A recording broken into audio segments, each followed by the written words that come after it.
지금 이게 이제 우선 입법이 돼야 되니까 이거는 예. 근로기준법의 법적 사항이기 때문에 그렇죠. 법을 고치지 않고는 예. 할 수가 없습니다. 예. 그래서 예를 들면 뭐 지금 노동조합 회계 문제나 이런 것들은 법에 나와 있기 때문에 그대로 하면 되는데 이 지금 근로시간 문제에 관한 거는 법을 고치려면은 지금 국회에서 통과돼야 되는데 예. 통과 안 되고는 불가능하고요.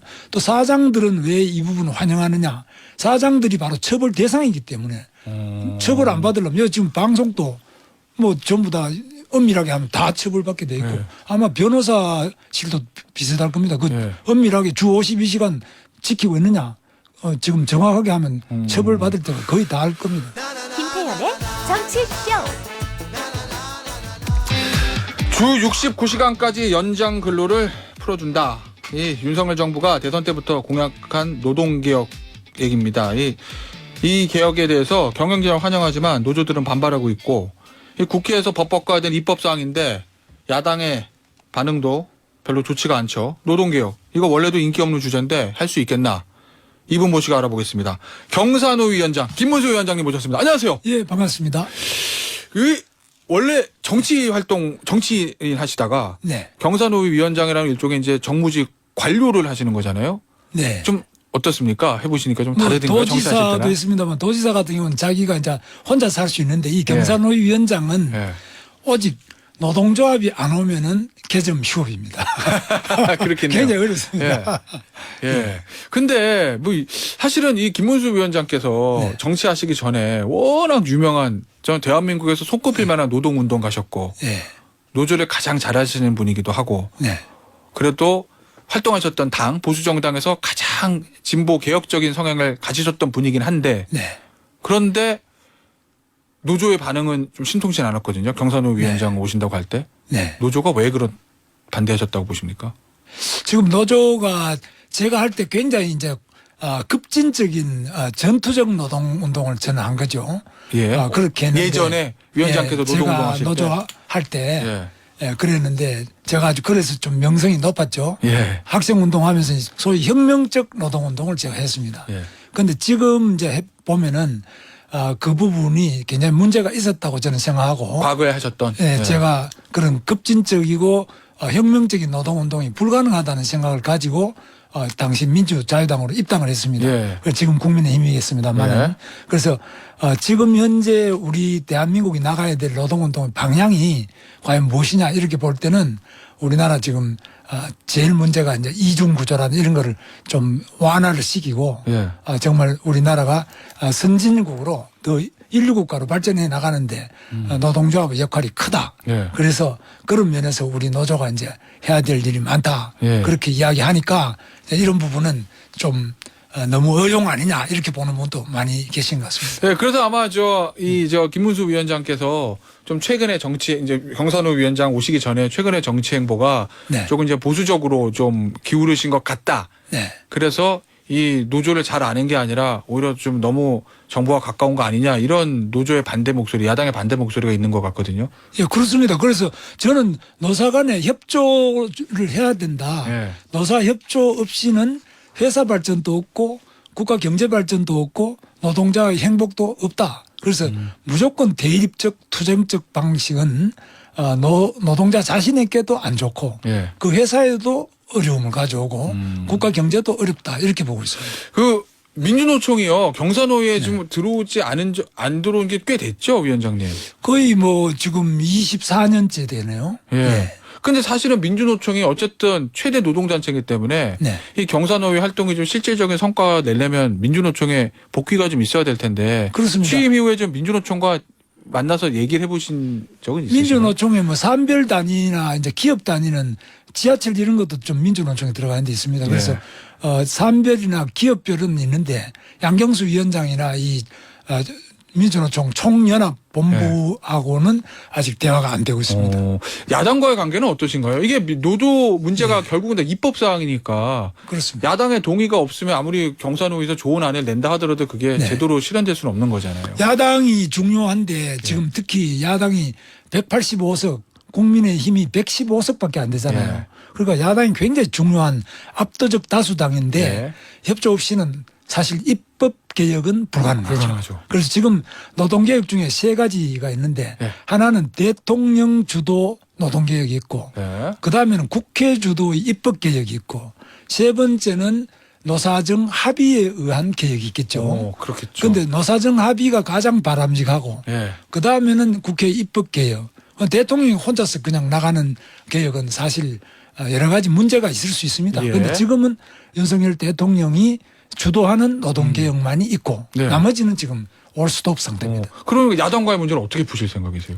그래서 그건 뭐 저 혼자 푸는 건 아니겠습니다만 그렇긴 저로서는 뭐 국회에 나가면은 예. 상당히 피감 기관 예. 이런 입장이기 때문에 예. 상당히 수동적인 입장이죠. 예, 알겠습니다. 그 노동개혁 얘기 하나 해볼게요. 네. 아마 세 가지 중에서 이것도 대통령 주도 노동개혁 일환이 아닌가 싶은데 네. 주 52시간제를 유연화하는 거. 그럼 얼마 전에 발표하지 않았습니까? 네. 그러면 핵심은 제가 이야기로는 연 기준으로 봤을 때 노동시간은 똑같다. 주 52시간 곱하기 52주. 이거 똑같은데 네. 기준을 주 52시간이 아니라 월로 바꿀 수도 있고 뭐 연으로 바꿀 수도 있고 뭐 이렇다는 얘기인 거죠. 그렇습니다. 예. 그래서 대표적으로 예. 지금 이 방송사 같은 경우가 예. 주 52시간을 딱딱 지킬 수 없습니다. 뭐 그건 다 아실 거고. 그다음에 아마 법률 우리 변호사는 법률도 똑같지 않습니까? 로펌 같은데 꼭 주 52시간을 계속 맞춰라. 뭐 업무가 밀리고 재판이 밀릴 때는 그 불가능한 경우도 많지 않습니까? 네. 그래서 실제로 아주 엄밀하게 주 52시간을 경직적으로 적용하게 되면은 방송도 다 이 사장들 불법으로 걸리고 예. 뭐 변호사들도 이 로펌 같은 데도 거의 다 걸릴 겁니다. 그래서 요즘에 이제 특히 R&D 연구개발 부서라든지 이런 부분은 굉장히 어려움이 많죠. 네. 근데 이게 일단 기업들은 좀 환영한다는 것 같고 기업에서 이거를 받아들일지 안 받아들일지 이제 노사 합의에 맡긴다 이런 취지인 것 같은데 어떻습니까? 이게 노사 합의로 잘 이렇게 유연하게 운영될 수 있는 기업들이 좀 많을 거로 보세요? 아니면 지금 이게 이제 우선 입법이 돼야 되니까 이거는 네. 근로기준법의 법적 사항이기 때문에 그렇죠. 법을 고치지 않고는 네. 할 수가 없습니다. 예. 그래서 예를 들면 뭐 지금 노동조합 회계 문제나 이런 것들은 법에 나와 있기 때문에 그대로 하면 되는데 이 지금 근로시간 문제에 관한 거는 법을 고치려면은 지금 국회에서 통과돼야 되는데 예. 통과 안 되고는 불가능하고요. 또 사장들은 왜 이 부분을 환영하느냐. 사장들이 바로 처벌 대상이기 때문에 처벌 안 받으려면 여기 지금 방송도 뭐 전부 다 엄밀하게 하면 다 처벌받게 돼 있고 예. 아마 변호사실도 비슷할 겁니다. 그 예. 엄밀하게 주 52시간 지키고 있느냐. 지금 정확하게 하면 처벌받을 때가 거의 다 할 겁니다. 그 제 기억에 네. 처음에 문재인 정부 때 당시 여당인 민주당에서 이 주 52시간을 들고 나왔을 때 네. 당시에 자유한국당이 했겠죠. 자유한국당 원내대표인 김성태 원내대표가 합의해 준 걸로 저는 기억을 하거든요. 그러면 지금 이거를 수정한다고 했을 때 민주당에서 아니 그때는 52시간 합의해 줘 놓고 이제 와서 다시 법 바꾸자 그러냐라고 반대한다면 이거 어떻게 될 수 있을까요? 이제 입법이 안 될 수도 있는데. 그때 이제 그 입법 과정은 제가 정확하게 예. 안 살펴봤는데요. 제일 문제가 일단은 그 당시에 과반당이 아닐 겁니다. 국민의힘이 예, 뭐. 당시 자유한국당이 예. 그래서 숫자 자체가 과반이 안 되고는 타협을 해야 되지 않습니까? 예. 입법 기술상으로 타협을 하는 과정이었다고 보고 예. 두 번째는 그 당시에도 이 주 52시간이라는 거는 어디까지나 우리나라가 노동이 너무 길지 않습니까? 근로시간이 길기 때문에 그렇죠. 지나치게 긴 노동시간을 줄이자는 취지였을 겁니다. 꼭 이 경직되게 일주일에 52시간이다. 이것이 중요한 것이 아니라 예. 시간을 좀 줄이자 이런 취지로 저는 알고 있습니다. 그러면 위원장님 이 네. 전체 노동 시간을 네. 우리나라가 너무 일도 많이 하니까 전체 노동 시간을 줄여야 된다는 이 대의에는 공감하시는 건가요? 물론이지 그거는 뭐 지금 통계가 나와 있습니다. 예. OECD의 평균보다도 예. 거의 뭐 200시간 이렇게 많이 하니까요. 그리고 상당히 우리나라가 일 많이 하는 부지런한 나라 이거는 뭐 예. 세계적으로 유명한 나라 아닙니까? 예. 우리나라 사람들 뭐 정말 죽기 살기로 일해서 오늘까지 온 거 아닙니까? 그러니까 더 좀 줄여야 된다. 이거는 다 공감하죠. 이런 말씀하시는 분들이 있는 것 같아요. 네. 저 주 52시간 이게 이제 고정적으로 너무 이렇게 딱 고정적으로 해놓으면 앞서 위원장 말씀하신 것처럼 네. 업종에 따라서도 불편한 업종도 있을 수는 있는데 노동자들 입장에서 보면 아니 그래도 주 52시간 딱 지켰을 때는 일주일에 내가 근로시간 정해져 있는데 이거 이렇게 주 단위 연 단위로 풀어놓으면 과로를 합법화하는 거 아니야? 정말 일 많을 때는 난 죽어라고 일만 해야 되는 거 아니야? 뭐 이런 걱정하시는 노동자분들도 계시는 것 같던데요. 맞습니다. 그래서 이 대표적으로 방송사라니까요. 예. 예를 들면 월드컵이 있다, 올림픽이 있다, 뭐 이런 중요한 행사가 있는데 제일 일 많이 열심히 하는 그 방송 관계되는 분들이 중간에 그럼 나는 52시간 됐으니까 나 중계하다가 좀 쉬다 가겠습니다. 그만둘 수 없잖아요. 예. 그게 굉장히 어려운 그런 업종이 많습니다. 연구직도 그렇고요. 네. 그 법률 쪽도 재판이 막 계속 열리는데 준비 안 하고 나는 52시간이다. 그런 게 불가능하지 않습니까? 그래서 이런 업종별로 탄력성을 좀 줄 필요가 있다. 이런 취지입니다. 뭐 일을 더 길게 시키자. 이게 중요한 그런 목적이 아닙니다. 정의당의 이런 비판은 어떻게 봐요? 정의당. 네. 정의당의 비판입니다. 과로사 조장하는 정책이다. 한국노총. 압축 초장시간 압축 노동을 조장하는 법이다. 민주노총. 오직 사업주의 이익만 있을 뿐이다. 야당과 노조의 반응은 별로 좋지 않은데. 예, 그렇습니다. 그런 비판도 가능한데 네. 그러나 이 취지가 제가 방송사 말씀을 계속 드립니다만은 네. 뭐 우리 변호사님도 이게 지금 방송사가 아니면 어떠냐. 본인이 또 변호사니까 예. 이 뭐 재판 같은 계속 있는데 그러면 주 52시간 중요 재판을 두고 52시간만 딱 하고 다 집에 가겠다 이러면은 과연 이게 가능한 이야기냐. 네. 그래서 이 특히 또 계절적으로 뭐 아이스크림 만드는 데다 네. 뭐 이런 여러 가지 계절적인 그런 네. 업종이 많지 않습니까? 그것도 다 그냥 대목을 봐야 되는데 네. 대목에 그냥 52시간 그다음 비성수기 때도 똑같이 이렇게 할 수는 없는 거 아닙니까? 그걸 약간 탄력성 있게 유연하게 하자 이런 취지입니다. 아마 그 저 구체적인 내용을 보니까 일할 때 몰아서 하고 그 그렇습니다. 나중에 이제 휴가들 몰아서 쓴다 뭐 이런 개념들 들어가 있잖아요. 그렇습니다. 근데 지금 질문 들어오는 건데 이승윤 님께서 문자 보내주셨어요, 위원장님. 네. 연차 내가 소진도 못하고 연차 수정도 제대로 못 받으면서 설 추석 휴무도 연차에 포함시킨 회사도 많습니다 하셨는데 이 네. 말씀은 있는 연차도 못 쓰는데 네. 일 몰아서 하고 나머지 쉬는 시간을 뭐 11시간 연속 휴식해라. 나중에 휴가를 몰아써라. 이게 현실적으로 되겠느냐. 뭐 이런 이제 그 걱정도 있을 것 부분은 같아요. 당장 되는 건 아니지만은 네. 일하는 근로자도 자기 휴게 또 휴가를 쓸 수 있도록 노력을 하고 감독도 강화해야 됩니다. 노동행정에서 근로감독도 더 강화해가지고 어디가 못하는 데가 있는지 그런 것들 신고도 받고 네. 또 사장들도 또 바뀌어야 되고요. 그러니까 노사와 정부가 다 같이 바뀌고 특히 방송 같은 데도 자 우리 일도 중요하지만은 또 가정도 중요하지 않습니까? 네. 또 쉬는 것 더 중요하지 않습니까? 네. 건강이 더 중요하죠. 이런 식으로 계속 이 사회 문화 전체를 과로 사회로부터 정말 아주 좀 즐기고 편하고 좋은 사회로 바꿔나가기 위한 노력을 계속해서 지금 굉장히 좋아지고 있지 않습니까? 알겠습니다. 이 얘기 좀 여쭤볼게요, 위원장님. 윤석열 정부의 노동개혁. 네. 이거에 대해서는 큰 틀에서 어떻게 보고 계신가요? 한마디로 법치주의 계획입니다. 그동안 1987년 노동자 대투쟁 민주화 대투쟁 과정 이후에 네. 계속적으로 노동자는 약자니까 법을 좀 어겨도 된다. 두 번째 네. 노동자들의 조합원 숫자가 300만 아닙니까? 지금 노총 민노총 합치면 300만인데 이 300만의 몰표가 있잖아요. 네. 선거 때마다 이 몰표가 두려우니까 노동조합에 대해서는 법에 나와 있는 것도 대체로 눈 감고 지나갔습니다. 그래서 지금 지나치게 불법 또는 법에 맞지 않는 게 많다. 그래서 윤석열 대통령이 법치주의 개혁 이래가지고 지금 나오는 것이 예를 들면 화물연대 예. 뭐 그냥 새총을 쏜다든지 다른 사람 운송 거부하도록 이렇게 강제한다든지 그다음 건설노조 뭐 건폭이란 말까지 나왔지 않습니까? 대통령이 쓴 말이죠. 예, 네. 이런 식으로 과도한 게 된 부분. 그다음에 또 노동조합이 국민의 셔츠를 지원받고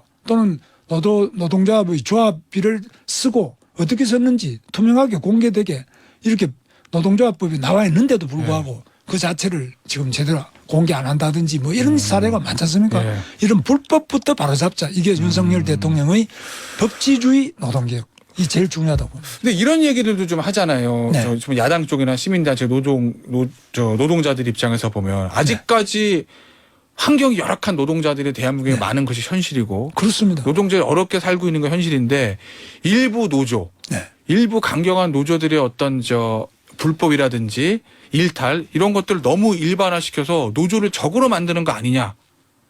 이런 비판은 어떻게 생각하세요? 그런 우려도 있습니다. 사실 네. 뭐 지나치게 법치만 하면은 그러면 노동자들이 법만 가지고 그러면 이게 과연 제대로 자기 권리를 찾을 수 있느냐. 예. 또 법도 미비한 점도 있고 또 잘못된 것도 있으니까 그런 점에서 노동자들하고 폭넓은 대화 그래서 노사정의 합의를 통해서 개혁을 해야 되는 것이 바로 저희 경제사회노동위원회 제가 맡은 일인데 예. 제가 해보니까 이 법치주의는 대통령 혼자 힘으로도 과감하게 근로감독하고 또 검찰을 동원하고 하면 되는데 이 경제사회노동위원회는 아무래도 노동조합이 안 오면 예. 이게 좀 위협입니다. 근데 민주노총 안 오고 있는데 그러면은 위원장님 입장에서는 딜레마 아니세요? 윤석열 대통령이 용산에서 자 민주노총의 일부 저 회계장부 내라 검포가 안 된다 예. 화물노조 불법화가 안 된다 강하게 노조를 압박하면 압박할수록 민주노총은 더 안 들어올 거 아니에요 경산호위에. 그렇죠. 그럼 위원장님은 그럼 계속 개점 휴업이신데?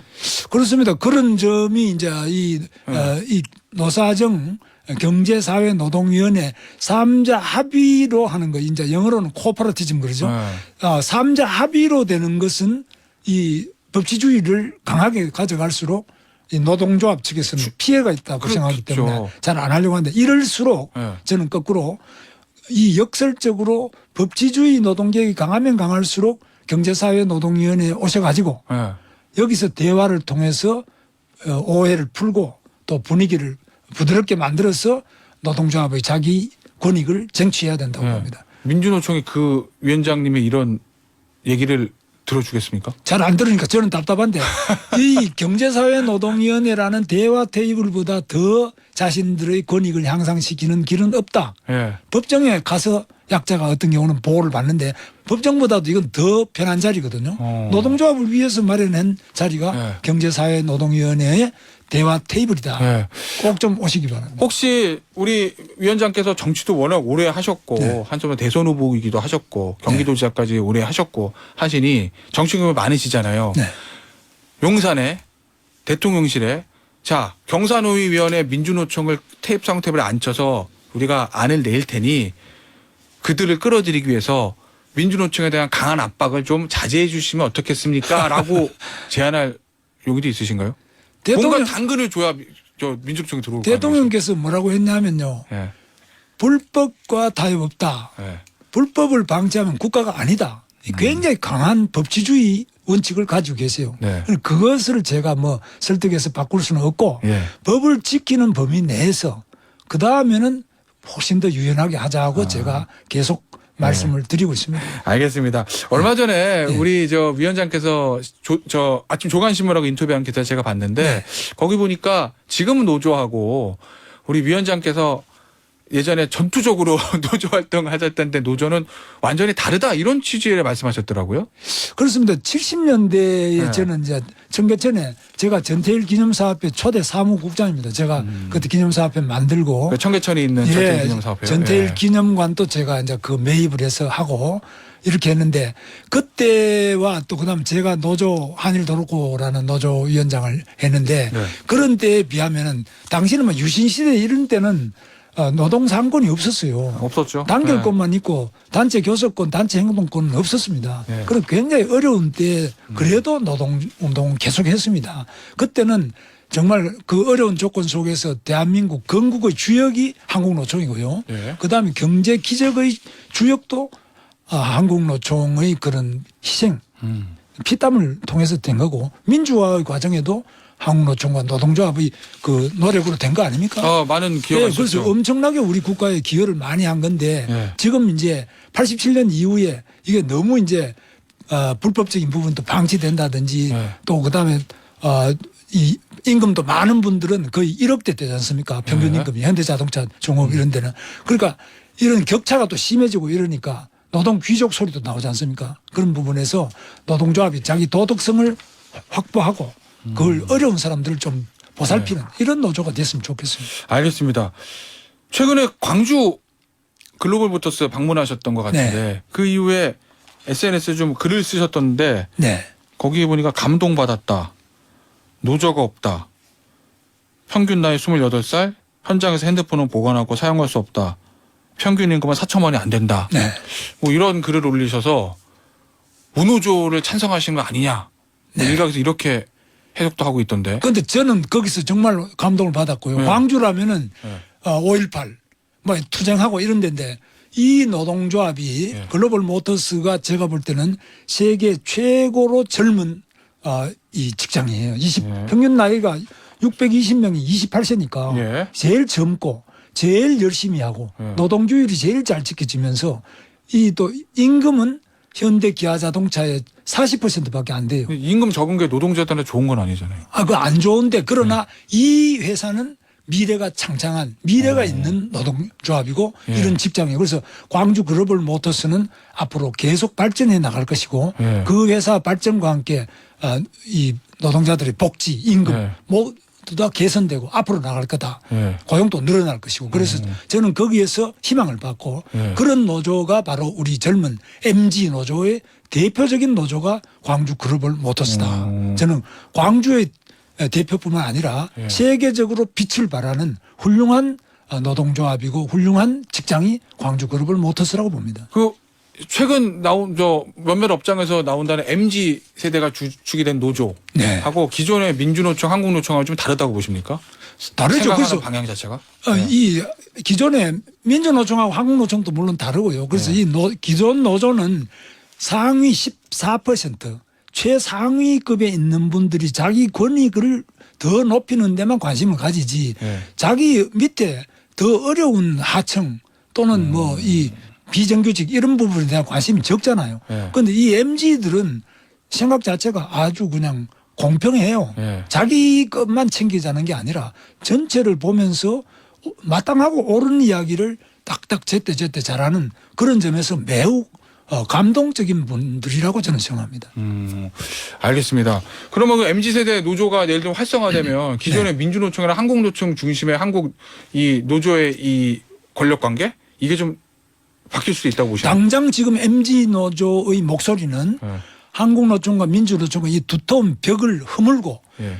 전부 다 새로운 세계로 끌고 나가는 가장 강력한 추진력이 되고 있다고 보고 한국노총과 민주노총의 혁신에 가장 큰 동력이 되고 있는 것이 MZ노조다. 저는 그렇게 보고 있습니다. 알겠습니다.